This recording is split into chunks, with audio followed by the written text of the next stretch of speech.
కేసులకి హత్యకు గురైతే మేం బాధపడాల్సింది పోయి వీళ్ళు చేస్తూ ఉండేది ఏంది, మా వాళ్ళ మీదనే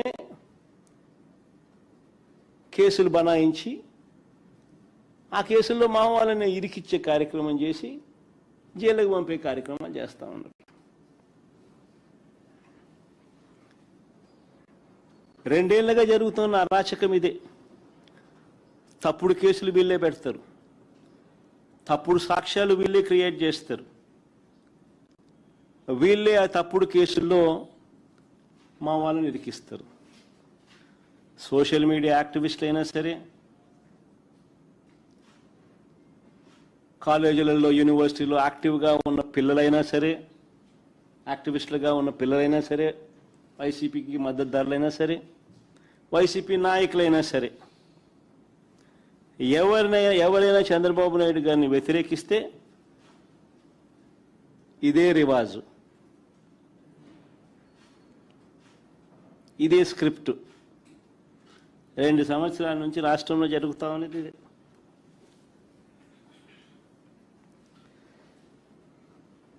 నేను అడుగుతా ఉన్నా అసలు చంద్రబాబు నాయుడు గారిని, అసలు అయ్యా చంద్రబాబు, అసలు ఎవరిదయ్యా గొడ్డలి పార్టీ అని చంద్రబాబుని సీరియస్గా క్వశ్చన్ చేస్తా ఉన్నా. ఎవరిదయ్యా గొడ్డలి పార్టీ, ఎవరిదయ్యా గన్ కల్చర్, ఎవరిదయ్యా హత్యా రాజకీయాలు, ఎవరిది హత్యా రాజకీయాల సంస్కృతి అని అడుగుతా ఉన్నా. ఇదే చంద్రబాబు నాయుడు గారిని సూటిగా. మా కుటుంబంలో ముగ్గురు, మా తాతగారు, మా నాన్నగారు, మా చిన్నాన్నగారు, ముగ్గురు బలైపోయారు. మేం బాధితులం.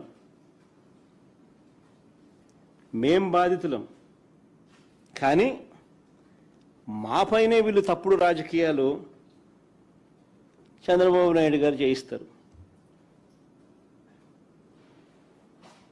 మా తాతగారు రాజారెడ్డి గారిని చంపింది ఎవరు అని అడుగుతా ఉన్నా చంద్రబాబు నాయుడు గారిని. టీడీపీ వాళ్ళు కాదా? ఈ ఘటన చంద్రబాబు ముఖ్యమంత్రిగా ఉన్నప్పుడు కాదా జరిగింది అని అడుగుతా ఉన్నా. 1999 అసెంబ్లీ ఎన్నికలకు ఏడాది ముందు, 1999 చంద్రబాబు నాయుడు గారు ముఖ్యమంత్రిగా ఉన్నారు. 1999 ఎన్నికలకు ముందు, ఏడాది ముందు చంద్రబాబు నాయుడు గారు ముఖ్యమంత్రిగా ఉన్నప్పుడు మా తాతగారిని రాజారెడ్డి గారిని చంపారు. కేవలం నాన్నగారిని రాజశేఖర రెడ్డి గారిని పులివెందులకి కట్టడి చేయాలి అన్న ఒక్క రాజకీయ కోణంతో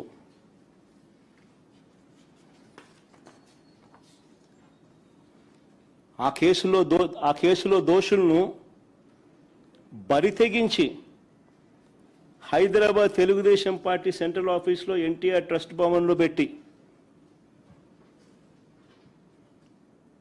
అధికార దుర్వినియోగం చేసి వాళ్ళని రక్షించినారు, జైలుకు కూడా పంపకుండా.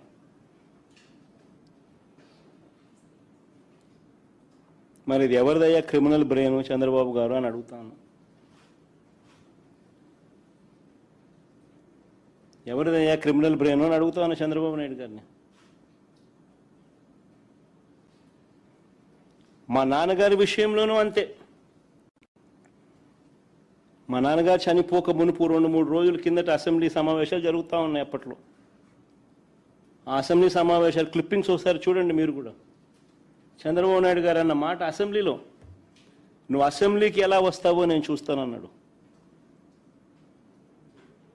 చంద్రబాబు నాయుడు గారు అన్న ఈ మాట తర్వాత 2-3 రోజులకి నాన్నగారు చనిపోయారు. Helicopter accident.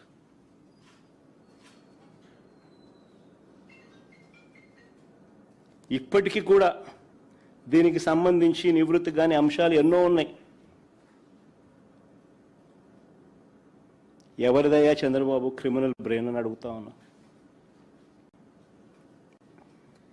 మా చిన్నాన్న వివేకానంద రెడ్డి గారిని ఇదే చంద్రబాబు ప్రభుత్వంలో హత్యకు గురైన మాట వాస్తవం కాదా అని అడుగుతా ఉన్నా.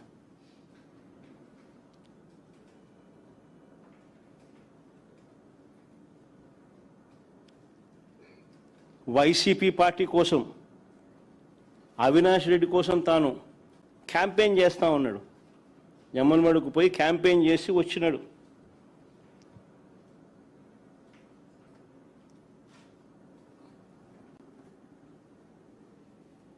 పైగా తానే వివేకం చిన్నానని హత్య చేశానంటూ సాక్షాత్తు టీవీలో లైవ్ టీవీ షోలో చెలరేగిపోయి విచ్చలవిడిగా మాట్లాడిన ఈ దస్తగిరి అనే వ్యక్తి, చంపిన వ్యక్తి, నేనే చంపాను అని చెప్పి విచ్చలవిడిగా చెలరేగిపోయి మాట్లాడాడు టీవీ లైవ్ షోలో ఈ దస్తగిరి అనే వ్యక్తి. ఇవాళ స్వేచ్ఛగా పోలీసుల వత్తాసుతో దర్జాగా కారులో తిరుగుతూ ఉన్నాడు. జైల్లో ఉండాల్సిన వ్యక్తి దర్జాగా కారులో తిరుగుతూ ఉన్నాడు ఈరోజు.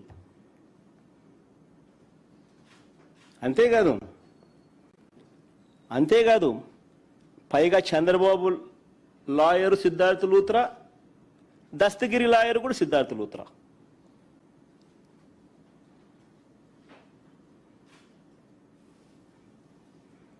మరి ఎవరిదయా చంద్రబాబు క్రిమినల్ బ్రెయిన్ అని అడుగుతా ఉన్నా.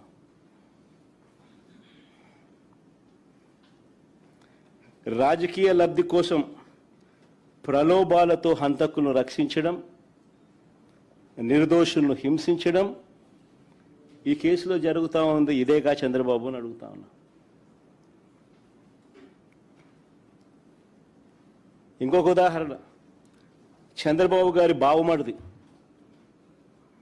వియ్యంకుడు బాలకృష్ణ గన్ పట్టుకొని టపా టపా అని ఇద్దరిని కాల్చి పడేయలేదా అని అడుగుతా ఉన్నా. టపా టపా అని గన్ను పట్టుకొని కాల్చి పడేయలేదా అని అడుగుతా ఉన్నా. ఇదే పెద్ద మనిషి బాలకృష్ణ, చంద్రబాబు నాయుడు గారి వియ్యంకుడు, టపా టపా అని ఇద్దరిని లేపేయలేదని అడుగుతా ఉన్నా. ఎవరిదయ్యా గన్ కల్చర్ అని అడుగుతా ఉన్నా. ఆ తర్వాత సాక్షులు ఉండకూడదని చెప్పి ఆ ఇంట్లో ఉన్న వాచ్మెన్ను, అంటే వాళ్ళ ఇంట్లో ఉన్న వాచ్మెన్ను బండరాయితో మోది చంపారు. వాచ్మెన్ను కొద్ది రోజులకే, ఈ ఇన్సిడెంట్ జరిగిన కొద్ది రోజులకే ఆ ఇంట్లో ఉన్న వాచ్మెన్ను బండరాయితో మోది చంపారు.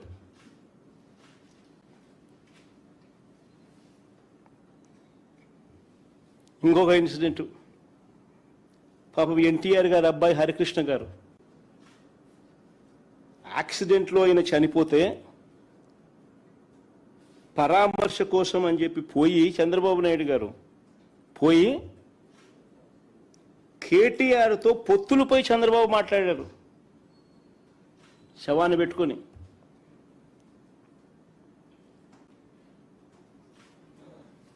మరి ఎవరిదయ్యా శవరాజకీయాలని అడుగుతా ఉన్నా.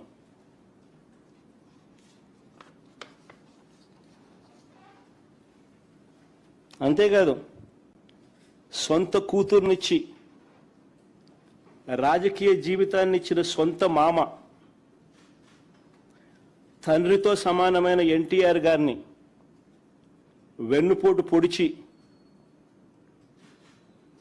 సీఎం కుర్చీని, ఆయన పార్టీని, ఆయన గుర్తును లాక్కుని ఆయన చనిపోయేట్టుగా చేసింది ఎవరయ్యా చంద్రబాబు అని అడుగుతా ఉన్నా. ఎవరివయ్యా కుట్ర రాజకీయాలు అని అడుగుతా ఉన్నా.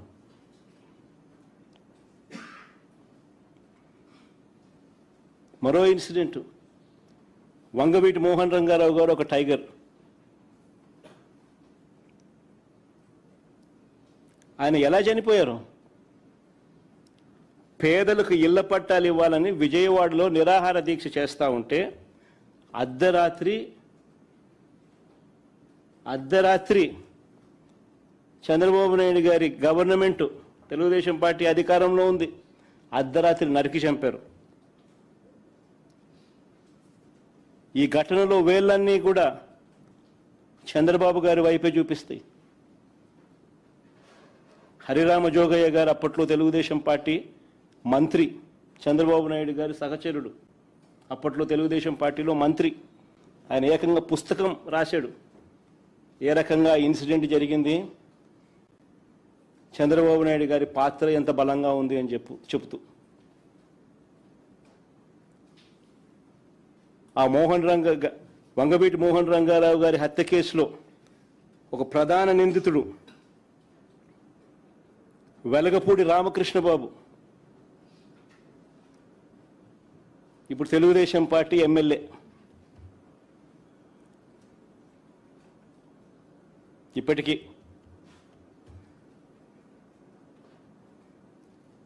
ఇంకా ముందుకు పోదాం. హత్య రాజకీయాలు ఎవరియో, కుట్ర రాజకీయాలు ఎవరియో, శవ రాజకీయాలు ఎవరియో, ఇవన్నీ కూడా ప్రజలందరికీ కూడా తేటతెల్లమవుతా ఉన్నాయి. ఎన్టీఆర్ గారి మీద దాడి చేసిన కేసులో మల్లెల బాబ్జీ అనే వ్యక్తిని పోలీసులు అరెస్ట్ చేశారు.